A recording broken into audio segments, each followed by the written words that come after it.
내 말씀은 신명기 6장입니다. 신명기 6장 1절에서 9절까지 말씀입니다.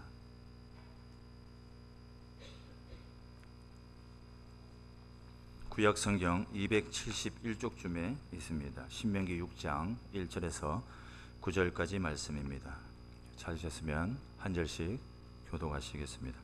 이는 곧 너희의 하나님 여호와께서 너희에게 가르치라고 명하신 명령과 규례와 법도라. 너희가 건너가서 차지할 땅에서 행할 것이니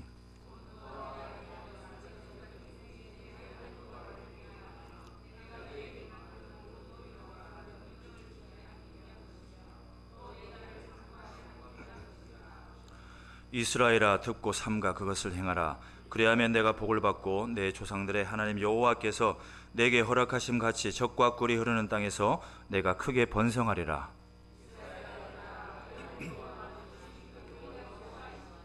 너는 마음을 다하고 뜻을 다하고 힘을 다하여 내 하나님 여호와를 사랑하라. 내 자녀에게 부지런히 가르치며 집에 앉았을 때든지 길을 갈 때든지 누워 있을 때든지 일어날 때든지 이 말씀을 강론할 것이며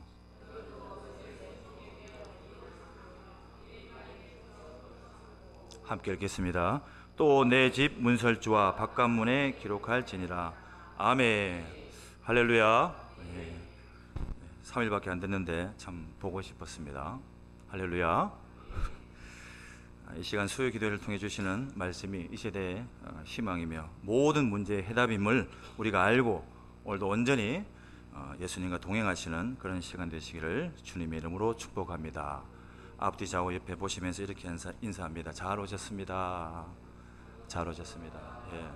예, 우리 목사님 목이 좀 불편하시니까 성도님들께서 쫙 돌리세요. 예, 돌리시고 행복하세요라고 합니다. 행복하세요. 행복하십니까? 그러면 얼굴도 행복하시기를 주님의 이름으로 축복합니다. 자, 우리가 본문 신명기 6장 말씀은 어떻게 보면은 목사님들이 최소한 1년에 한 번 이상은 설교하시고 말씀을 증거하시는 내용이므로 어떻게 보면 우리가 동일한 말씀이고 동일한 은혜이기도 하고 동일한 예가 나올 수도 있습니다. 하지만 그 말씀이 동일하다 한들 오늘 저와 여러분들에게 주어질 때 그 말씀이 생명의 말씀임을 우리가 잘 기억하여서 오늘도 삶에 잘 적용할 수 있는 그런 우리가 되기를 주의 이름으로 축복합니다. 가정이라는 한자 우리 잘 알고 있죠. 가정이라는 한자 그리고 정원 두 단어가 있습니다. 가정의 정자와 정원의 정자는 똑같은 한자를 씁니다. 바로 뜰 정자를 사용하고 있는데요. 그래서 곧 가정은 곧 정원과도 같다라는 그런 말입니다. 정원은 정성스럽게 어떻게 가꾸지 않으면 어떻게 됩니까? 우리 교회 앞에도 보면은 이제 제가 처음에 왔을 때 이렇게 화분이 거의 없었어요. 지금 나가서 보시면 알겠지만 화분이 많죠.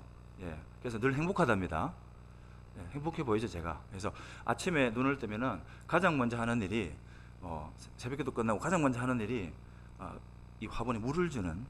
근데 날씨가 더우니까 한 번으로 얘들이 족하지 않더라고요. 반항을 해서 하루에 제가 아침, 점심, 저녁을 먹듯이 하루 삼시세끼를 이렇게 줍니다. 만약에 물을 주지 않으면 어떨까요? 화초가 식어버립니다. 그죠? 마찬가지입니다. 이 정원 가꾸지 않으면 보살피지 않으면 벌레와 잡초가 무성하듯이 이 정원이 가정과도 같다. 우리가 매일매일 돌보지 않으면 안 된다.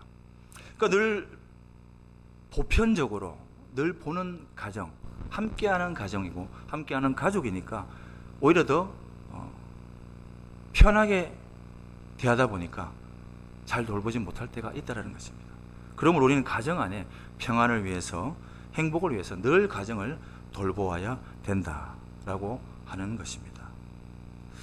게랄드라는 가정사역자가 이런 말을 하죠. 행복의 꽃은 우리가 아마 들어보셨을 거예요. 행복의 꽃은 우리 자신의 가정에서 자라는 것이지 남의 집 정원에서 뽑아오는 것이 아니다 라는 말이 있습니다. 행복한 가정은 남의 가정, 그러니까 다른 곳에서 뽑아오거나 빌려오거나 도둑질해 올 수가 없다라는 것입니다. 이는 행복한 꽃은 어떻게 갖고 와야 되느냐? 바로 가정 안에서 잘 다듬어서 한 마음으로 갖고 와야 된다라는 말입니다. 행복한 가정은 어디에서 빌려올 수 없다라고 하였습니다. 도둑질할 수가 없다라고 했습니다. 그러므로 우리는 이 세상 모든 사람들이 행복을 누릴 가치가 있으며 우리가 행복을 누리며 살아가는 것이 어떻게 보면 가장 중요한 맹점으로 생각하고 인생을 살아갑니다. 그러니까 결론은 그겁니다. 행복하기 위해서 살아간다. 그 행복의 조건을 갖추어져야지 우리는 행복의 길로 갈 수가 있고 그 정점의 마지막에는 행복이라는 것이 있다라는 것입니다. 그런 가정으로 행복이 넘치고 축복이 넘치는 가정에서 자녀들이 어떻습니까? 더욱더 복되고 건강하게 성장하며 자신들의 미래가, 자녀들의 미래가 잘 되기를 바라는 마음이 우리 가정 안에 있지 않습니까? 그렇다면 우리가 어떻게 해야지 이 아름다운 가정 그리고 행복한 가정을 만들 수 있을까? 이를 우리가 성경으로 들어가서 성경 안에 말씀으로 인하여 말씀을 통해서 오늘 주어지는 제목처럼 말씀이 더해지는 가정이라는 제목으로 행복한 가정을 만드는 이 성경적인 원리를 살펴보면서 은혜를 나누기를 원합니다. 첫 번째, 행복한 가정을 만들기 위해선 먼저 우리의 온 가족이 하나님을 섬겨야 됩니다. 같이 한번 얘기해 볼까요? 시작. 온 가족이 하나님을 섬겨야 합니다. 보면 2절 말씀입니다. 2절 함께 읽어보세요. 2절입니다. 시작. 곧 너와 내 아들과 내 손자들이 평생에 내 하나님 여호와를 경외하며 내가 너에게 명한 그 모든 규례와 명령을 지키게 하기 위함인 것이며 또 내 날을 장구하게 하기 위한 것이니라. 아멘. 우리가 흔히 행복을 얘기할 때는 항상 불행이라는 단어가 있습니다. 다 행복하면 좋으렴. 우리 인생 가운데는 행복한 가정만 있는 것이 아니죠. 오히려 불행한 가정이 더 많습니다. 그래서 항상 비유하고 비교하는 그런 우리의 모습을 볼 수가 있다는 것입니다. 쌍둥이로 태어나도 그렇죠. 한날 한시에 태어나도 어떻습니까? 자랄 때는 비슷한 환경 그런 가운데 자라납니다. 하지만 세상에 나아가서는 또 다른 자기의 삶을 살아갑니다. 그러면 각자의 삶을 살면서도 똑같이 살까요? 그렇지 않습니다. 그렇듯이 친구라고 할지라도 너무나도 좋은 우리가 같은 환경 속에서 같은 학교를 다니고 즐겁게 학교를 다니면서 막 재밌게 놀더라도 어떻습니까? 어릴 때는 같은 방향을 바라보고 친구야 우리 끝까지 가자, 대학도 같이 가자, 사회 나가서 뭐도 같이 하자, 우리 이 우정 변치 말자, 그런 약속 새끼손 걸고 약속 한번 혹시 이 안에 계신가요? 그대로 되던가요? 그렇지 않습니다. 우리 뜻대로 된다면 참 우리 하나님 필요하겠습니까? 우리의 의지대로, 우리의 의대로, 우리의 생각대로 다 된다면 세상은 그렇지 않습니다. 오늘 주신 본문의 말씀, 곧 너와 내 아들과 내 손자들이 평생에 내 하나님 여호와를 경외하여. 우리가 너무나도 잘 알고 있는 2차 대전의 두 주역이 있죠. 누굽니까? 한 사람은 2차 세계대전을 일으킨 독일의 히틀러고, 그리고 한 사람은 어떻습니까? 히틀러를 제압하고 이겨서 승리한 아이젠하워입니다. 이 두 사람은 이 대서양 사이를 두고 1889년도인가요? 1889년도 90년도 경우를 알고 있는데 같은 해에 출생을 합니다. 하지만 두 사람은 전혀 다른 인생의 열매를 결국 맺는데요. 히틀러는 어떻습니까? 전쟁광이 되었습니다. 세계를 완전히 전쟁의 도가니로 밀어넣습니다. 수많은 사망자와 재산 피해가 나고요. 우리가 너무 잘 알고 있는 유대인이 600만 명이나 학살을 하게 됩니다. 독일 패전이 확실시되던 1944년도 4월 30일경 베를린의 한 벙커에서 스스로 목숨을 끊었습니다. 그 소식이 전해지자, 히틀러의 죽음이 전해지자 애도하는 사람이 많이 있겠습니까? 전 세계 사람들이 박수치며 오히려 저주를 보내었다 라고 하였습니다. 또한 아이젠하워는 어떻습니까? 유럽의 총사령관입니다. 그는 독일과의 전쟁을 승리로 이끌었던 인물이며 1969년 80세 일기로 조용히 세상을 떠났습니다. 그때 세상의 모든 사람들이 어떠한 반응을 보였느냐? 애도의 눈물을 흘렸다라고 하였습니다. 이렇듯 같은 해에 태어난 두 사람의 운명, 대조적인 삶이 왜 그렇게 발생이 되었냐? 이유가 무엇인가? 이 이유가 그가 가지고 있는 학력이나 성격이나 두뇌나 여러 가지 문제가 있었을까요? 절대 그런 것이 아니었다. 그 이유는 바로 가정이라는 공통점 아래 또 다른 것이 있었다라는 것입니다. 히틀러는 어떻습니까? 태어날 당시가 그의 아버지가 아주 괴팍하고 술주정뱅이였습니다. 술만 먹으면 어떻습니까? 술을 많이 먹으니까 가정폭력을 일삼습니다. 지금도 그런 가정들이 있지 않습니까? 가정폭력 가운데 술을 많이 먹었을 때 가정폭력이 심하게 일어납니다. 그래서 어머니는 집에 있는 시간보다 밖에 있는 시간이 더 많고 나돌아다니는 것입니다. 돌아다니면 무슨 일이 일어날까요? 또 다른 안 좋은 일이 생기는 겁니다. 사교를 즐기고 외간 남자와 또 다른 좋지 않은 일을 벌이게 됩니다. 이런 가정에서 히틀러는 자라게 됩니다. 그는 16세 때 중학교를 다니다가 중퇴를 하고 집에서 가출하여 길거리 불량배들과 어울려서 성장하는 과정을 거칩니다. 부모나 형제나 친척이나 그 누구에게도 의지할 곳이 전혀 없습니다. 이후에 청년이 되어서 군대에 입대를 하게 됩니다. 7년 동안 군복무를 하고요. 제대 후에는 정치 또한 하게 됩니다. 감옥에도 여러 차례 오고 갑니다. 이런 여러 가지 과정을 통하여서 성장한 히틀러가 이제 정권을 잡게 되었을 때 그의 가정 가운데, 환경 가운데 그가 자라났던 그 모든 것들이 그의 내성이 되어서 이제 겉으로 표가 납니다. 어떻게 나오냐? 결국에는 전 세계를 전쟁의 도가니로 몰아넣는 그런 무지막지한 사람으로 변하는 것입니다. 일전에 한번 제가 말씀드렸던 캄보디아의 폴포트 정권에 대해서 한번 새벽 기도에 말씀드린 적이 있지 않습니까? 마치 그와 비슷하게 한 사람이 선한 영향력을 가졌을 때 결과와 악한 영향력을 가졌을 때 결과는 이렇듯 어마무지하게 차이가 난다는 것입니다. 그러므로 해서 그의 결과가 무엇입니까? 600만 명이라는 엄청난, 부산 인구가 지금 어떻습니까? 2배 이상 되죠. 2배 가까이 되겠죠. 수많은 사람들을 학살하였다라는 것입니다. 이에 반해서 아이젠하워는 어떻습니까? 미국 텍사스주 기독교 가정에서 태어났습니다.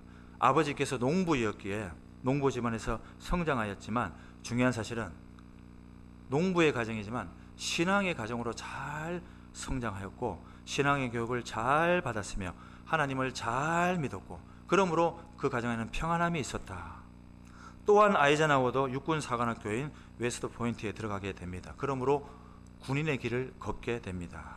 그러나 그는 어떻습니까? 히틀러와는 전혀 반대로 평화의 사도로 인류에 공헌하는 삶을 삽니다. 그러므로 그가 어떤 칭호를 받느냐? 평화의 사람이다. 존경받는 인물로 칭호를 받는 것입니다. 그에게는 가정 안에 하나님을 섬기는 그 가정이 있었기 때문입니다. 이렇듯 이 두 사람의 이 두 가정 안에서 다른 특징을 가지고 있는데 무엇입니까? 한 가정은, 히틀러의 가정은 하나님을 전혀 섬기지 않고 알지 못하는 가정이었다면 아이젠하워는 어떻습니까? 온 가족이 하나님을 섬겼다라는 것입니다. 어느 가족이든 행복한 가정만 있는 것은 아닙니다. 인생의 여정 가운데 하나님을 아무리 잘 믿고 새벽 기도에 아무리 막 기도를 30년, 40년을 해도 그 가정 안에 풍파는 있습니다. 고난이 있고 그러므로 믿음이 약한 자가 오히려 어떤 말을 합니까? 그렇게 오랫동안 기도했는데 30년 동안 기도했는데 하나님 왜 나에게 우리 가정에게 이렇게 고난만 주십니까? 라고 푸념하는 분도 계시다는 것입니다. 이렇듯 상처와 문제, 고통을 갖고 있다는 것입니다. 모든 것이 풍족하여 분에 넘치고 물질도 넘치고 호주머니에 그냥 돈을 안 놓거나 해도 될 만큼 그런 물질의 풍요함이 있는 가정일지라도 어떻습니까? 우리 가정 가운데 물질이 넘치면 그냥 행복합니까? 통장에 혹시 100억 있는 분 계십니까? 저는 없습니다. 여러분도 없을 줄로 믿습니다. 100억 없으면은 불행합니까? 아무리 돈이 많아도 조그만한 시련 앞에서 무너지는 게 우리의 모습이다라는 것입니다. 하지만 하나님을 믿는 신앙이 있다면은 어떻습니까? 그 작은 시련이든 큰 시련이든 우리는 능히 이길 힘이 생긴다는 것입니다. 반대로 작은 시련과 풍랑이 생기더라도 조그만 풍랑에서조차도 우리 안에 믿음이 뿌리내리지 못한 가정 어떻습니까? 하나님을 온전히 찾지를 못한다는 것입니다. 그러므로 우리는 하나님을 믿는 신앙이 우리 가정 안에 깊이 있게 뿌리내려서 어떠한 시련도 넉넉히 이길 수 있는 그런 여러분들 가정이 되시기를 주님의 이름으로 축복합니다. 여호수아서 24장 15절 말씀을 한번 읽도록 하겠습니다. 24장 15절 함께 읽겠습니다. 시작. 만일 여호와를 섬기는 것이 너에게 좋지 않게 보이거든 너희 조상들이 강 저쪽에서 섬기는 신들이든지 또는 너희가 거주하는 땅에 있는 아모리 족속의 신들이든지 너희가 섬길 자를 오늘 택하라. 오직 나와 내 집은 여호와를 섬기겠노라 하니. 마지막 우리 빨간 다시 한번 읽어볼게요. 시작. 오직 나와 내 집은 여호와를 섬기겠노라 하니. 아멘. 여호수아는 당당하게 하나님을 자랑합니다. 마지막 고별 설교와도 같은 이 24장을 통해서 주시는 말씀을 통해서 여호수아는 이런 결단을 왜 촉구했는가? 그는 수많은 전쟁 가운데 아마 생사의 갈림길을 겪어봤을 것입니다. 그랬을 때에 가장 중요한 것이 가정의 생사화복이 하나님에게 있음을 경험하였기 때문입니다. 그러므로 우리의 가정 가운데 나와 내 집은 오직 여호와를 섬기겠다라고 선포하며 믿음으로 이렇게 나아갈 수 있는 것입니다. 우리의 가정들도 오직 하나님만 바라고 하나님만 의지하고 섬기는 믿음만 있다면 우리가 비록 살아가는 여정 가운데 조금씩 넘어질 수가 있고요, 불안전하고요, 상처가 발생이 되고 우리가 미약하여도 결국 그 믿음으로 말미암아 믿음의 가정은 건강해지고 창대해지는 역사가 일어날 줄로 믿습니다. 하나님이 늘 보호해 주시고 도와주시고 저와 여러분들의 인생을 책임져 주시기 때문입니다. 이를 믿는 믿음이 반드시 있어야 되며 우리 가정 안에 특별히 온 가족이 여호와를 섬긴다. 온 가족이 우리 하나님만 한 곳을 바라보며 이 여호수아의 고백처럼 온 가족이 여호와를 섬기겠노라. 그런 믿음의 고백이 있기를 다시 한 번 더 주님의 말씀으로 축복합니다. 두 번째 행복한 가정을 만들기 위해서는 하나님의 말씀을 듣고 행하는 가정이어야 합니다. 이번도 우리 같이 한번 읽어볼게요. 시작. 하나님의 말씀을 듣고 행하는 가정이어야 합니다. 아멘. 본문 3절 보도록 하겠습니다. 본문 3절입니다. 읽어보겠습니다. 시작. 이스라엘아 듣고 삼가 그것을 행하라. 그리하면 내가 복을 받고 내 조상들의 하나님 여호와께서 내게 허락하심 같이 적과 꿀이 흐르는 땅에서 내가 크게 번성하리라. 아멘. 자, 우리 다음 큐피트 화면 넘겨주세요.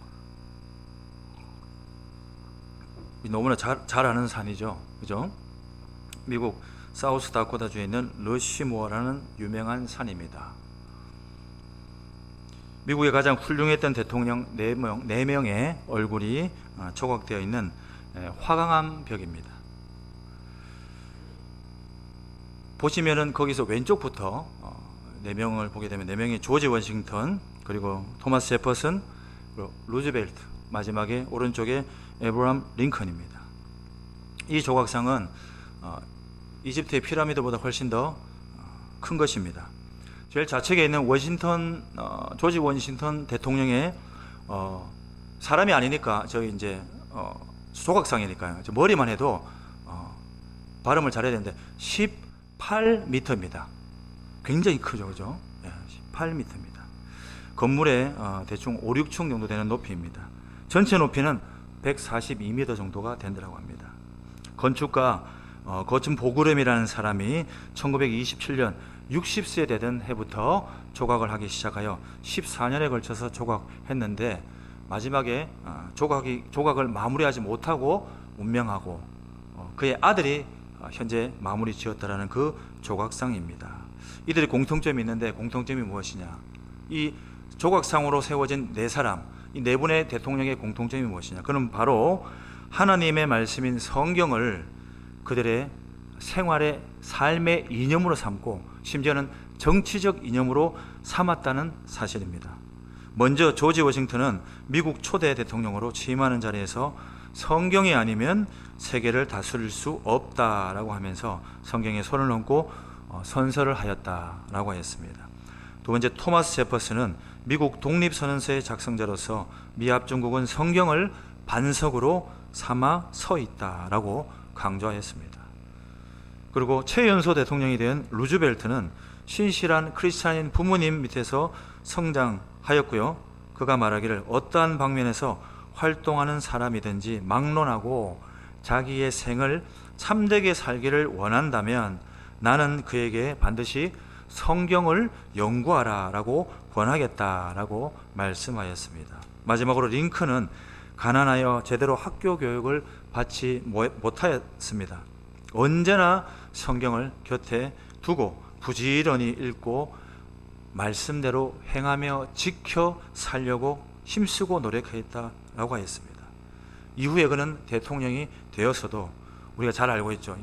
집무실 책상에 늘 성경을 두고 읽었으며 성경은 하나님께서 주신 가장 큰 가장 좋은 선물이다라고 고백하였습니다. 우리가 이처럼 세계적으로 위대한 인물들은 대부분 하나님의 말씀을 읽습니다. 그리고 묵상합니다. 그리고 붙듭니다. 제가 보지는 않았지만 아마 그 당시에 매일 성경이 있었다 그러면 매일 새벽마다 읽지 않았을까라는 제가 생각을 해봅니다. 그러므로 날마다 말씀을 묵상하는 삶을 살았던 분들이다. 성경을 그들의 신념으로 삼고 삶의 지표로 삼았던 인생입니다. 어렸을 때부터 그들의 가정 안에 부모님을 통하여서 하나님의 말씀을 들었고 그리고 그 말씀을 통해서 마음의 감화를 받았을 것입니다. 그 결과가 어떠합니까? 이렇듯 역사의 길이 남는 세계적인 역사의 길이 남는 위대한 인물이 탄생할 수 있었던 것입니다. 이런 얘기를 들으면 마치 남의 일인 것처럼 우리 집하고는 상관이 없다. 우리 아들이 그 정도까지. 우리는 우리의 가정 안에 하나님의 말씀이 임하면은 우리의 삶이 송두리째로 변화되고 여러분들의 삶에도 위대한 인물이 탄생될 수 있다는 그 믿음의 고백으로 우리가 날마다 기도해야 될 줄로 믿습니다. 참으로 하나님 말씀에는 사람을 변화시키는 힘이 있고요. 위대한 인물을 만들어가는 힘이 있습니다. 그래서 하나님께서 이 성경에 구약의 이스라엘 백성들에게 6절에서 9절 말씀을 하신 것입니다. 이 말씀은 지금도 그들에게 하고 계시는 말씀이요, 우리 백성들에게 늘 하시는 말씀입니다. 먼저 6절입니다. 읽어보겠습니다. 시작. 오늘 내가 내게 명하는 이 말씀을 너는 마음에 새기고. 하나님의 말씀을 어디에 새기라고요? 마음에 새기라. 오늘만 새깁니까? 내일만 새기입니까? 아닙니다. 늘 항상 마음에 새기라. 그리고 또한 말씀하고 있습니다. 하나님의 자녀들에게 부지런히 가르치라. 7절 말씀입니다. 읽겠습니다. 시작. 내 자녀에게 부지런히 가르치며 집에 앉았을 때든지 길을 갈 때든지 누워 있을 때든지 일어날 때든지 이 말씀을 강론할 것이며. 아멘. 부지런히 가르치되 어떻게 가르치라고요? 언제 가르치라고요? 집에 앉아 있을 때, 길을 갈 때에, 누워 있을 때에, 일어날 때든지 이 말씀을 강론하라. 그런데 우리 자녀들은 어떻게 하고 있죠? 집에 앉아 있을 때에 이어폰을 꽂고 하나님의 말씀이 아니라 다른 걸 보고 있죠. 길을 걸어갈 때도 어떻습니까? 이어폰을 꽂고 다른 것을 보고 있습니다. 누워 있을 때도 자기 전까지 다른 것을 듣고 있습니다. 일어날 때도 그냥 일어나지 않고 다른 것을 듣고 있습니다.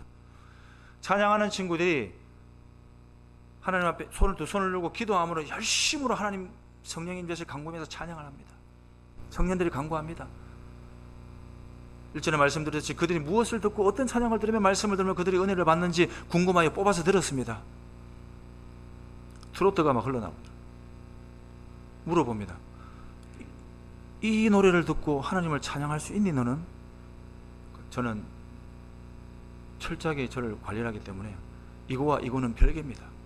이렇게 당당한 모습을 보니 참 웃음밖에 안 나오더라고요.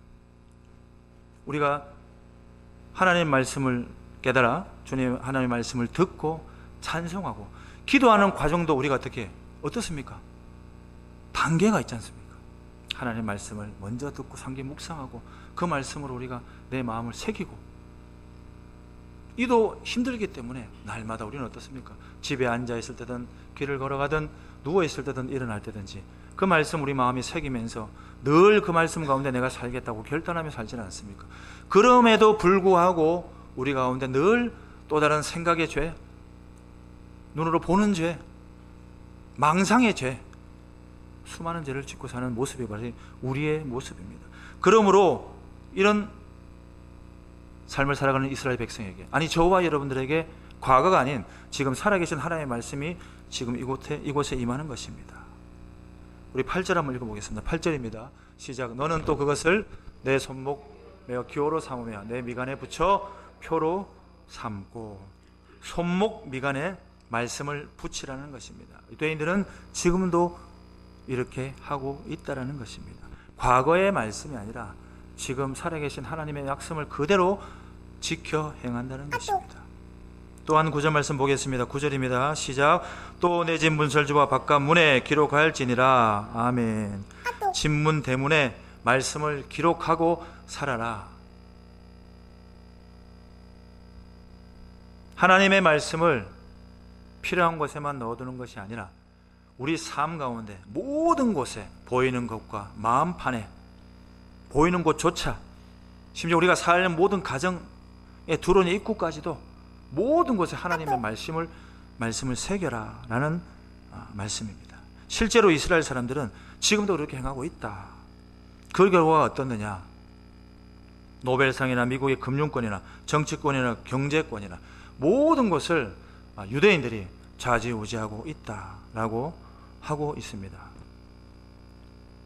전 세계 인구 중에 유대인 인구는 0.2%밖에 불과합니다. 1901년부터 작년까지 조사했을 때 전 세계 유대인들은 약 1,500만 명이라고 합니다. 이스라엘에 거주하는 유대인들은 830만 명 언저리라고 합니다. 이렇게 적은 민족, 숫자로는 아주 적지만 그들이 굉장히 세계에서 위대한 인물이 되어가고 있습니다. 열거하면 너무나도 많습니다. 우리가 잘 알고 있는 인물들이 너무나도 많이 있습니다. 실례로 들자면 몇 사람만 얘기하자면 천재과학자 아인슈타인, 그죠? 유대인이고, 영화 예술 쪽에 돼 있었던 스티븐 스필버그 감독도 유대인이고, 배우 찰리 채플린, 그리고 명지휘자 레너드 번스타인, 우리가 잘 알고 있는 빌 게이츠, 페이스북의 창시자 마크 주커버그 등등등 수많은 사람. 어떻게 보면 전 세계의 부호들 중에 3분의 1이라고 할 정도로 어마무시하게 많다는 것입니다. 우리의 가정도 하나님의 말씀을 듣고 행하는 가정이 된다면 이처럼 행복한 가정, 축복의 가정, 위대한 인물이 나올 줄로 믿습니다. 그리고 그런 가정으로 변화될 줄로 믿습니다. 우리 가정은 부족하고 허물투성인 가정인데 어떻게 그런 사람이 나올 수가 있는가 라고 푸념하는 사람들도 있을 수 있습니다. 반드시 우리가 기억해야 될 것입니다. 하나님을 믿고 따르고 의지하고 주님의 말씀을 의지하며 행하는 가정은 반드시 하나님께서 행복으로 인도해 주시고, 그 행복은 것은 물질적인 것뿐만 아니라 하나님의 온전히 우리의 삶이 형통의 삶이 될 수 있다는 것을 믿음으로 선포하시기를 주님의 이름으로 축복합니다. 행복의 근원이며 행복의 기초가 되는 것이 무엇이냐? 오늘 말씀의 제목이 뭐라고요? 하나님의 말씀이 더해진다라는 것입니다. 이는 우리가 쉽게 말씀드리면 하나님의 말씀을 입히고 그 위에 더욱더 하나님의 말씀을 더 입히고 또 입혔을 때에 우리의 삶은 더욱더 어떻습니까? 행복의 가정이 되는 것입니다. 하나님의 말씀이 더해지는 가정이 되시기를 주님의 이름으로 축복합니다. 마지막으로 시편 91편 2절 말씀을 보도록 하겠습니다. 함께 읽겠습니다. 시작. 나는 여호와를 향하여 말하기를 그는 나의 피난처요 나의 요새요 내가 의뢰하는 하나님이라 하리니. 아멘. 우리 가정에 하나님께서 말씀을 더하여 주셨을 때에 말씀이라는 안전벨트를 우리가 착용을 할 때에 그냥 느슨하게 매는 것이 아니라 말씀을 꽉 매고 말씀을 깊이 있게 그냥 얼렁뚱땅 말씀 몇 구절 읽는 것이 아니라 깊이 있게 말씀이 우리 안에 더해질 때에 마치 방금 말씀드렸듯이 말씀의 안전벨트를 꽉 맸을 때 어떻습니까? 우리는 하나님의 그늘 아래서 평안함을 누리고 안전함을 누릴 수가 있다는 것입니다. 항상 하나님이 우리의 요새가 되시고 우리의 방패 되시고 우리의 피난처 되심을 우리 모든 하나님의 가정들, 주님을 섬기는 가정들이 믿음으로 나아가고 그리고 우리 온 가정이 주님을 섬기며 정말 행복하게 하나님을 예배하고 그리고 말씀대로 잘 지켜 행하였을 때 우리의 삶이 더욱더 하나님의 사랑 안에 거하며 그 사랑과 동일하게 은혜를 나누고 그리고 주신 방금 읽었던 말씀처럼 우리 가정 가운데 피난처가 되신 하나님을 경험하는 우리 모두의 삶이 되시기를 주님의 이름으로 축복합니다. 이 시간